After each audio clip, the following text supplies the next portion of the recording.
In Kenyan politics, nothing comes surprise. Welcome to GTune interview today evening. With me here in studio, I am joined by Edwin. Is it Edwin or Edward? You're Edwin, not Edward. You're Edwin. Now, here in studio, in GTune studios, we are having a guest, Edwin Ondiek, who is a good political analyst who has a good mastery of Kisii County borders beyond the county, on the country, even international politics, where he comes and gives his own insight about what's happening in the world. Welcome. Thank you. Thank How have you been? you. Yeah, so good. You seem to be very happy. What makes you to be happy? Just no. Depends on the mood of the day. Can you tell viewers who is Edwin? Yes. I'm Edwin Ondiek. Edwin is just a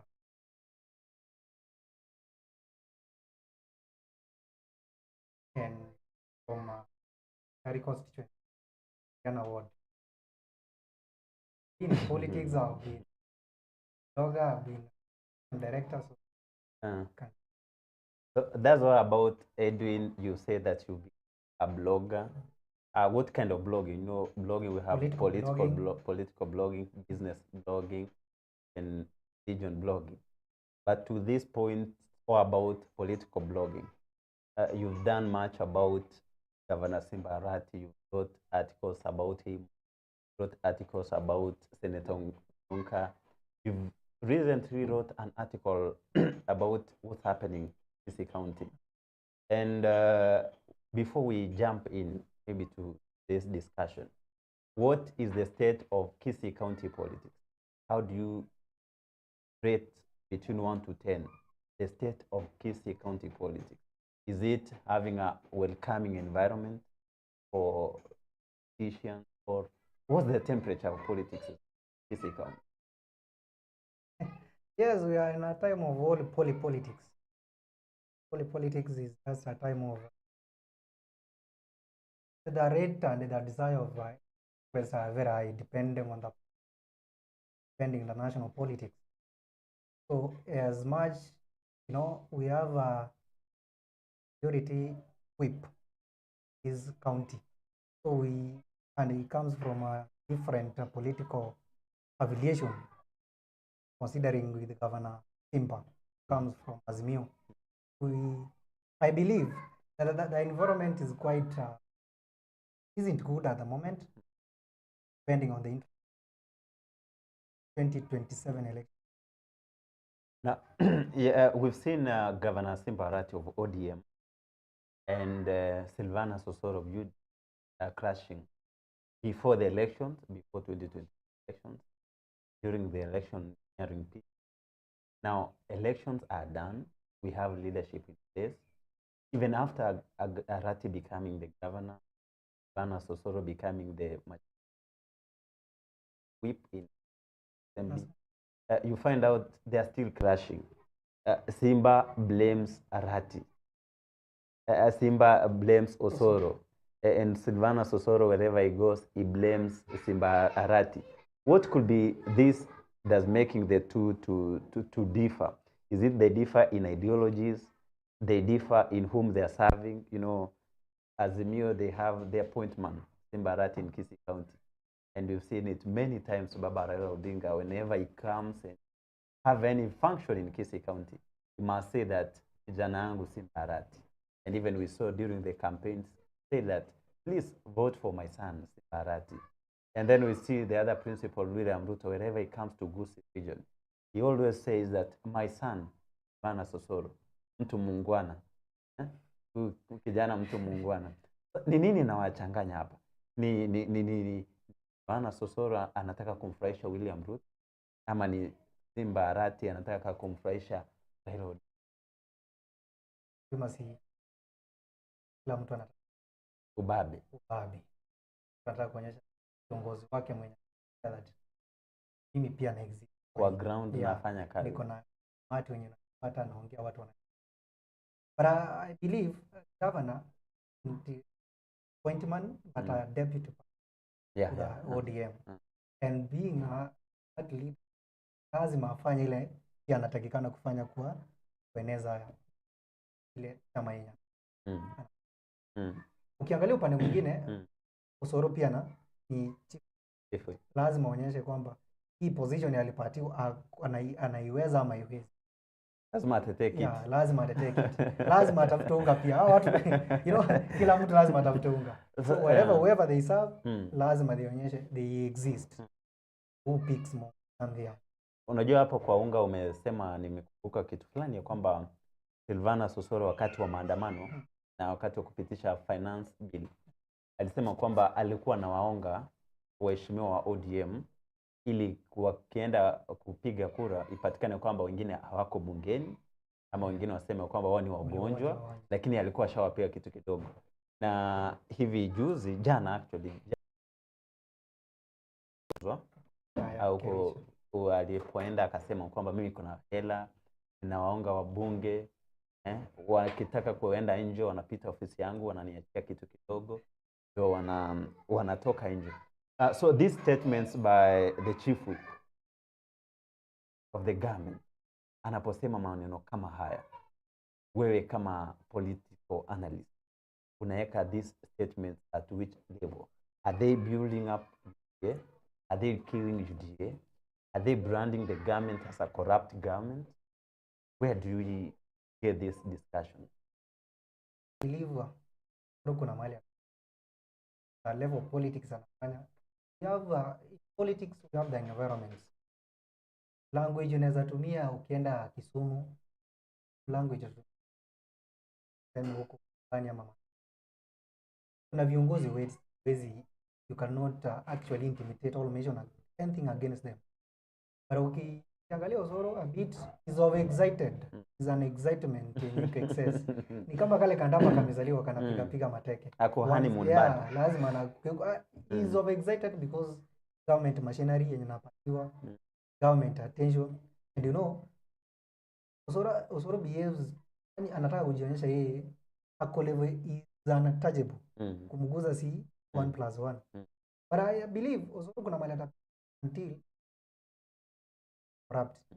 Huko alikuwa anasema atapatia 200 kwa kila mtu amekuja hapa. And we say Kenya they are free fair. How fair they are if you naungana kwa watu. That's bribery. Yeah, that's bribery. So probably I believe kuna mahali anapita. But before we talk about bribery, you know, Kenyan politics nature, it's not easy to come and vie for an election without bribing so you know, one of my friends, his interview posting one of the who said that he once went to campaign rally and he had a good manifesto he had to give, but the moment he reached the venue greeting the people who are already signing up. They know the character, kwamba wao wanafahamu kwamba mheshimiwa akikuja akishatusalimia ni kupiga foleni pale. So he was telling us that the culture of Kenyan politics, and you've seen it even here in Kisii County over, that if a politician comes, must line up, and when you line up, you dish something small for you. So maybe that's what Silvanus was trying to bring out. Not everywhere. Lazima kwani Peter what? Last year. Nitumia pesa. You know, it's and one. Two, linear total alikuwa na pesa. Sometimes tribal politics. Na mtu anatoka mahali na wewe. Clan politics. Kama unatoka kwa clan kwa naona pesa, ya positive na kupatia kura. Lakini hata hivyo na hiyo uchumi wao wapanga laini kupatia pesa. So utaenda tu, but it depends on I believe it depends with a politician and their manifesto. If you like manifesto and you have money, you lose the money. You lose one. Yeah, you lose one. Now, on the same point, Silvanus Osoro today made a video condemning Governor SIMBA ARATI. You know, last week SIMBA ARATI had these border riders in County, where they came, sat, discussed, even decided to launch their circle, bringing together more than 6 years. And after the meeting was done, the GSU officers were sent to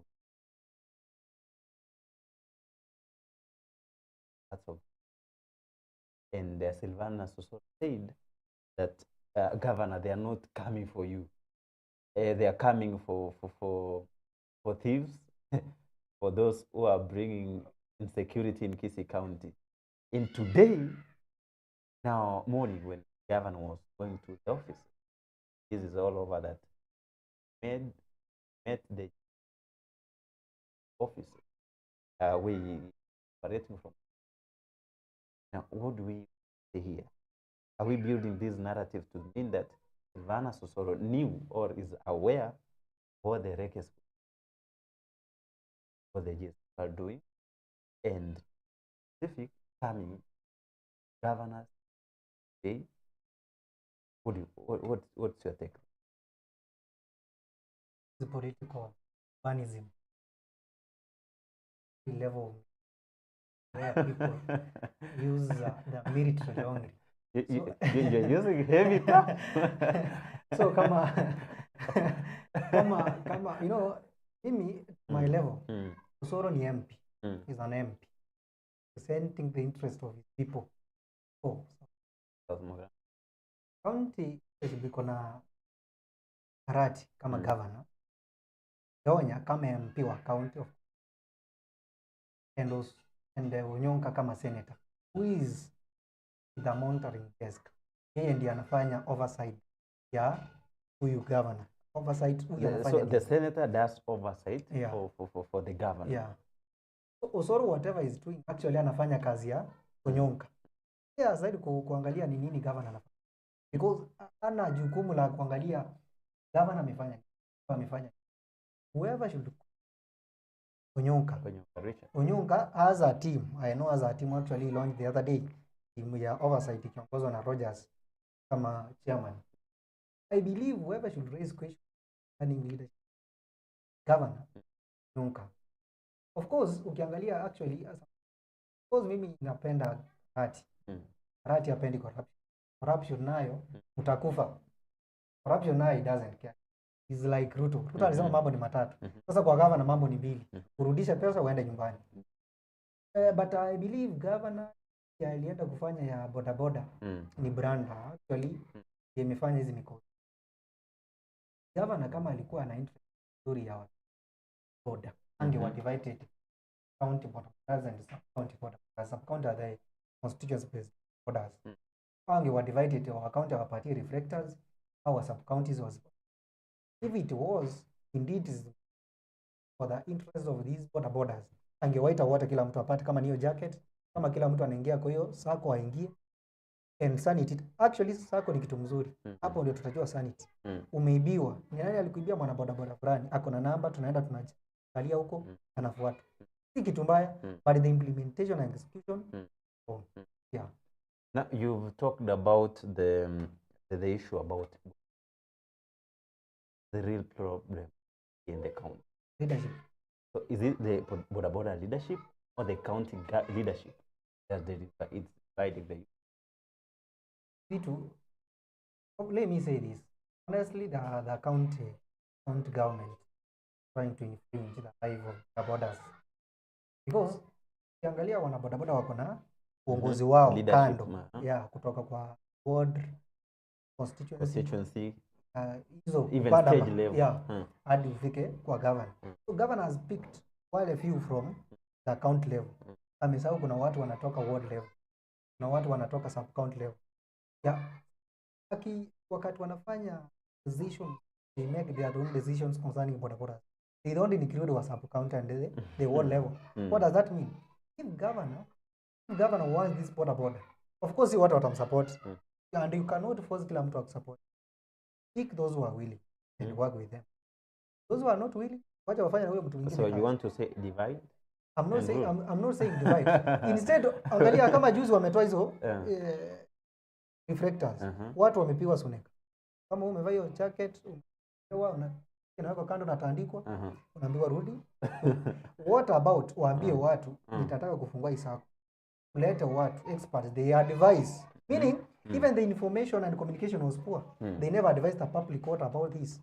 The good needs, of this how this circle is going to benefit the border riders, how they may be and akiendelea hivyo, by the way, border will be used against the 2027 election.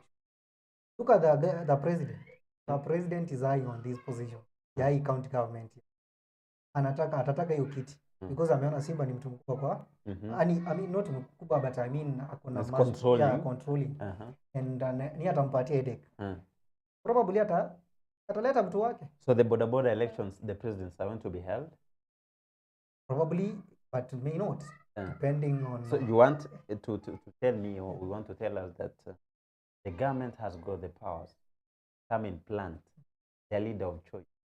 Not even planting, but they'll pick their own candidate and they will equip him, support him with all government. Kama sasa ameletewa askari saa hii, this is 2023, think of 27, think of 26. It will be... Jamaa hawezi toka hata kwako huko mtu.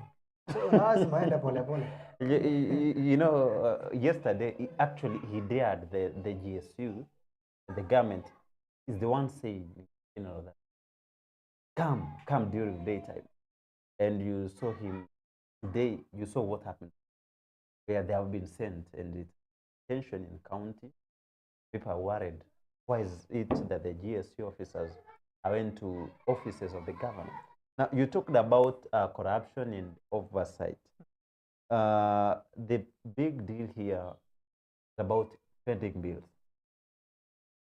The governor wrote a report to the Senate saying that inherited a budget of 1.3 billion. 1.69 billion for pending bills. Of this one, he wrote a report saying that only 235 million that is only going to be payable. Now, the rest, where does it go? A lot of projects. And by the way, you question where is the rest money? The rest of the money. Just ask, what was the purpose of this? You know, hizo pesa zote 1.69 billion. You know, the point here is, because if this 1.69 billion minus 335 million that were honest, hizo zingine zina za ukora. Hizo za ukora zilikuwa zinaongezwa hapo zikienda wapi? So that's what I'm asking. So ndio nasema after amelipa hizi zingine 235, hizo zingine kuna projects mingi. Jamaa no, you are not getting me. Yeah. The point is, pending bills, when you get a budget of pending bills, these bills, you are supposed to pay them. Maybe the suppliers or the contractors who brought goods and services to the county, they have not been paid. But these projects were procured. And they were given tenders, sub-tenders, contracts to supply maybe goods and their services to the county. So according to the law, they are supposed to be paid. But we have this case whereby the governors come in, finding that the pending bills amount to 1.6 billion. So you find out that after he has done a thorough check, investigation, scrutiny, and everything, he's finding out that only 235 million is going to be paid the legal suppliers. So meaning this amount is overestimated so that it goes to people's pockets or to people who never did tenders. That's why we've heard him saying, watu walifanya barabara, watu walifanya vitu fulani, lakini haviko kwa. What's your take on this point? First, I want to congratulate. Yeah. Accountability and transparency, which is the core. Yona 1.69 billion. There's a lot of money. A budget hata ukiweka budget ya ward hizo pesa ni mingi sana. But let's be honest. Ametoa 235 million. Hizo zingine zitaenda wapi? Hiyo ndio question sasa. Where is it went to? No, it will depend on the budget committee of the government and the procurement committee. You know, these things, tendering and procurement, you apply and everything is sorted. So after this money will gonna be back to the budget committee of the county. The county will then later divide the money. Waseme hii kulikuwa na project fulani ilikuwa imeanza na ilikuwa imesimama. Wacha ziendelee huko. Kama saa hii kuna project hapo inaitwa aje KIRD ya ndizi. Ijaisha. So wataendelea. Kuna hii avocado. Vitu ni mingi kwa county. But before we go far, you know, according to the Kenyan law, the bills we have, is that this pending bill, this money is sent for the county. So when you don't pay the pending bills, this money that you don't use hand back to national government. So that's what we had Silvana Sosoro say. So do you want to say this? Tulipe tu hata ghost workers. So that ndio pesa zirudi kwa this is the point of discussion. This is what is bringing tension in the Kisii County. No. The problem that Richard Onyonka has with Silvana Sosoro is the same. The problem that Sosoro has is the same. Now, Donya Doris, the women rep for Kisii County, also questioned the governor of the same.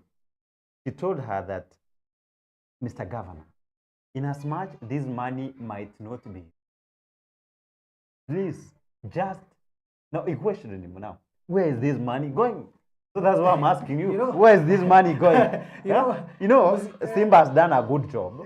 Yeah. We want to say that there could be traces of corruption, whereby some money is allocated to people who never did contracts, who never supplied anything, but they're getting money to their pockets.